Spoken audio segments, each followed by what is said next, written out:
we've been focusing in a lot upon composition and how you structure your story for the narrative form into a visual. So I thought, well, there's no better time really to introduce a tutorial where we actually are talking to a couple of students who have been down this path already and have already created something, a story using sequential art.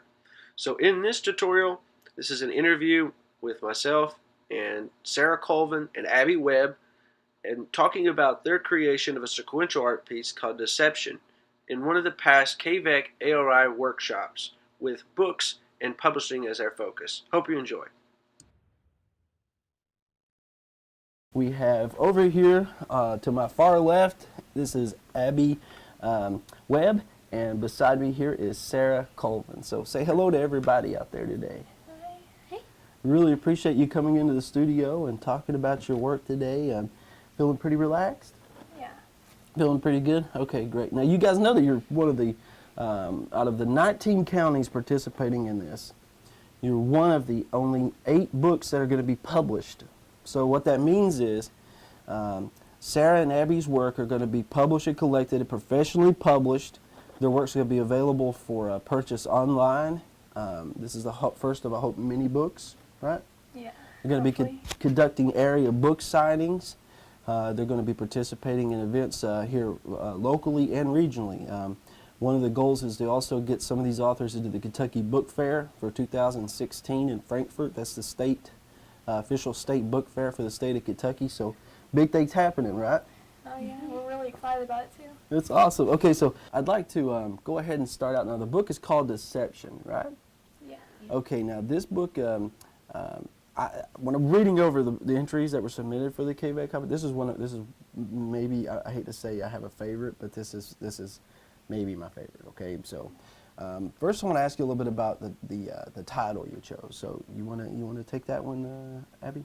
Yeah. Well, the title more or less explains about what happens near the end. Okay. And stuff, and it creates a sense of mystery to it. Okay, cool. Which basically from the title, you know that everything is not what it seems, you know. Okay, for advanced writing concepts, I know both of you guys are high school students, right? Yeah. Paintsville High School, correct? Mm-hmm. Okay, and we have a senior and a freshman? Freshman, yes. Right? Okay. You do know that, like, we talk about story conflict, resolution, and things like that, right? So we know automatically, well, I'm thinking from as a reader, when I see deception, I know, hey, this is building up to the conflict of the story, right? That kind of thing going on? Mm-hmm. Yeah. Okay, awesome. So let's go ahead and crack the pages for everybody at home to kind of take a look at your amazing work, okay? Now, as an illustrator and author combo, we talked a little bit about this early on in the workshop. When you work together as an illustrator and author combo, a lot of people have the misconception that the writer writes the story and the illustrator just does the illustrations, but you guys kind of broke that mold a little bit with this, didn't you? You both contributed to the story a lot, right? Yeah. We both kind of tried to build more on what we were going to do for the story before doing the actual writing part of it. So planning, how much would you say percentage-wise? Did you take up a lot of time planning for this book prior to even starting, right? We spent a lot of time, but it didn't take too long to kind of get the main story. Okay. And afterwards, we changed a few things and kind of tweaked it a little bit to fit Okay. better. And now, as the illustrator, this is all done in pencil, right? Yeah. In graphite. Okay. And you can see the transitioning here from what we talked about, setting the setting of the story. Now, as you can see here, we'll read just the first part of this. A few miles off the town, Kinsey, you'll find a dark, overgrown pine forest.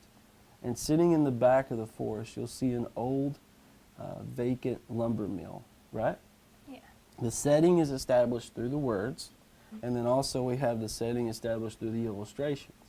And that's one of the criteria that we actually ask the students to do, is follow the story along. If the story says we're having a setting on the moon, don't show the bottom of the ocean, right? So you guys really knocked this out of the park. So this is one of the main characters, right? Yes. Okay, tell us a little bit about this guy. We call him the Stranger. We don't really want all too many names given out quite yet, since the story will continue afterwards. Okay, now the story's going to continue afterwards. Yes. So do you both have plans, I guess, based on that you're going to do a continuation? A little bit. we have kind of an idea of what we want to do.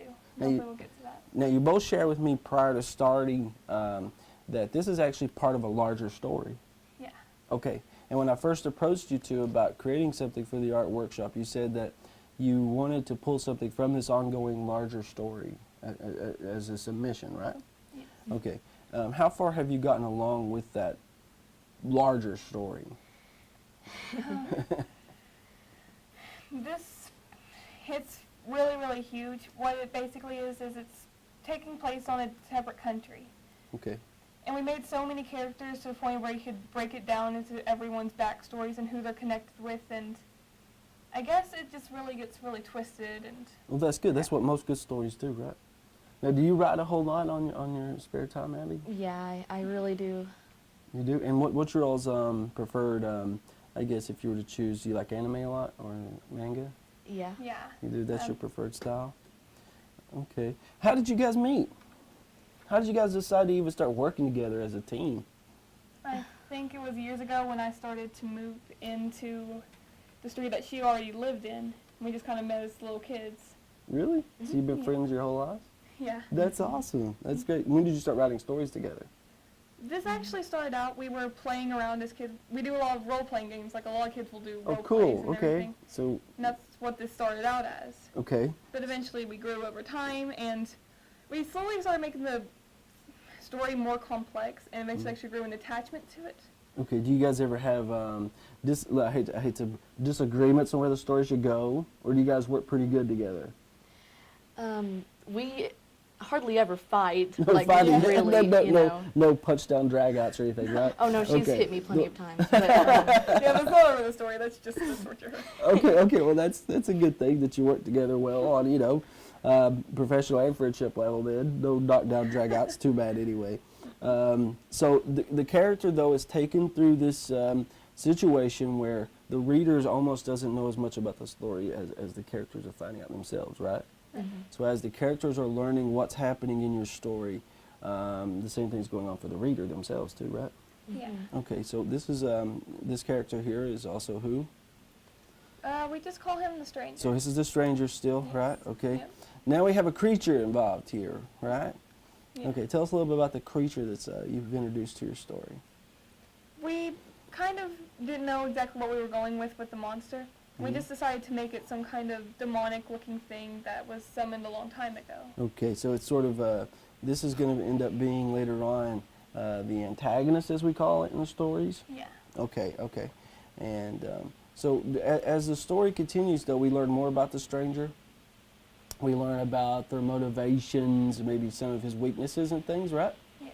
Okay, and now this is one of my favorite illustrations from your entire book. I think I really like the woodwork and everything done here.